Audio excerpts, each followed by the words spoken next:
That's how I be liking my mic. You gotta know how to adjust this shit. Always impeccably dressed, Reparations Ray. Let's give it up for Reparations Ray from Detroit, Michigan.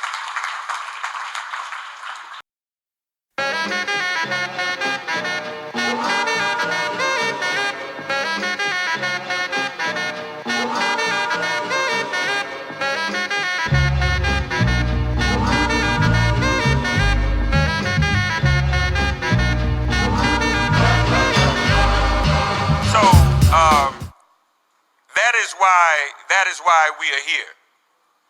And you will find that once this bill passes, and this is historic, you know, in order for a bill to have a hearing, it has to have support of the Congress and the leadership in Congress.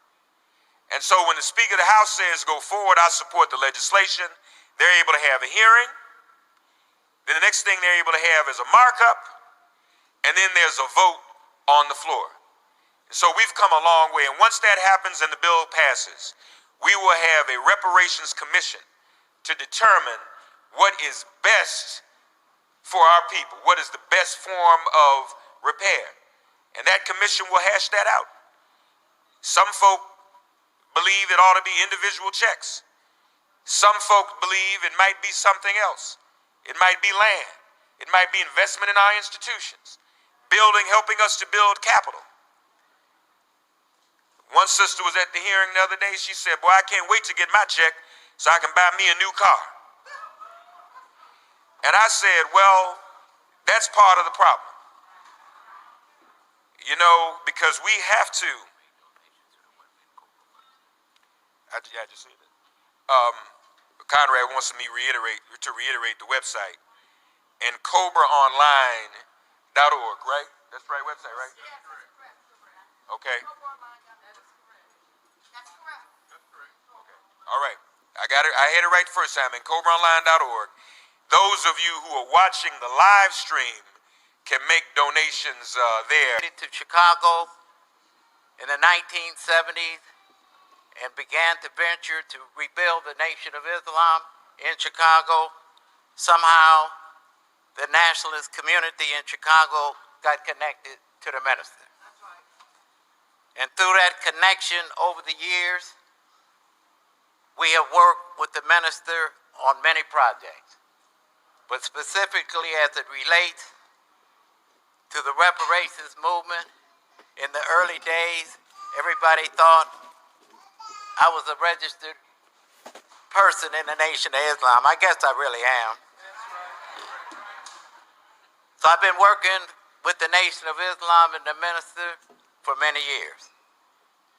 In the early days of Savior's Day in Chicago, and Minister, you remember this, the first public program of the Chicago chapter of the National Black United Front, April 4th, 1981, on government spying and white national violence.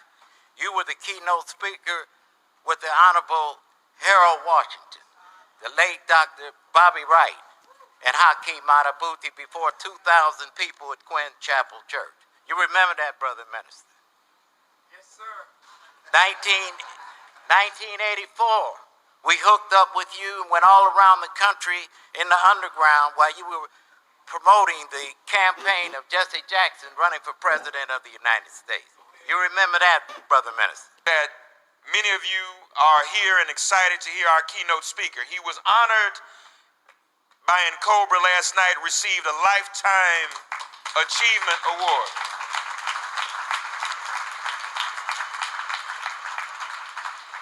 And we look forward to hearing from him, his work, his dedication to our people, to our freedom struggle, and to reparations. On behalf of reparations, the Honorable Minister Louis Farrakhan. To the members of the Nation of Islam, we wouldn't be here today if it were not for the nationalists that came to my side and our side when we started our rebuilding efforts. We wouldn't be here today if it were not for the African American Patrolman League and the black police that had nationally organized. And before there was an FOI, they guarded me in every city into which we went to bring back the nation of Islam.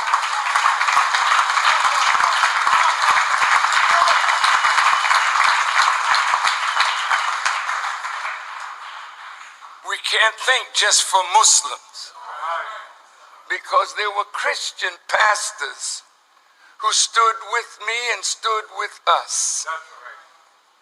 We have to be for all or be for nothing at all, because we will always be behind until and unless we act and think for the whole of our people.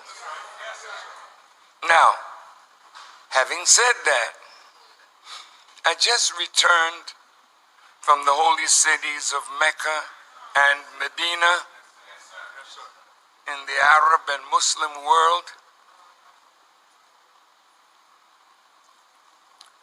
where we were very warmly received, highly respected, because the Muslim world does not have a champion. Yes, sir. That's right. Practically everybody has been co-opted. That's right. Yes, sir. But there's a free black man in America.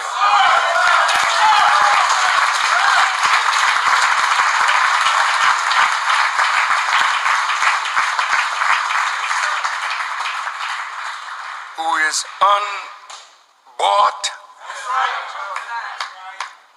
has not and will not bow to the forces that control this world. So I have been a consistent black man on this battlefield ever since I became conscious 64 years ago. I don't know how many of you have been on the battlefront for over 60 years or nearly 70 years, but I have, and I'm no way tired.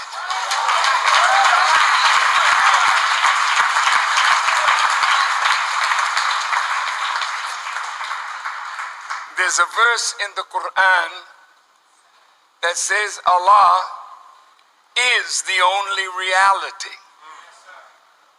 Everything else is an illusion. We come and we go like a ripple on a stream. Only a few are remembered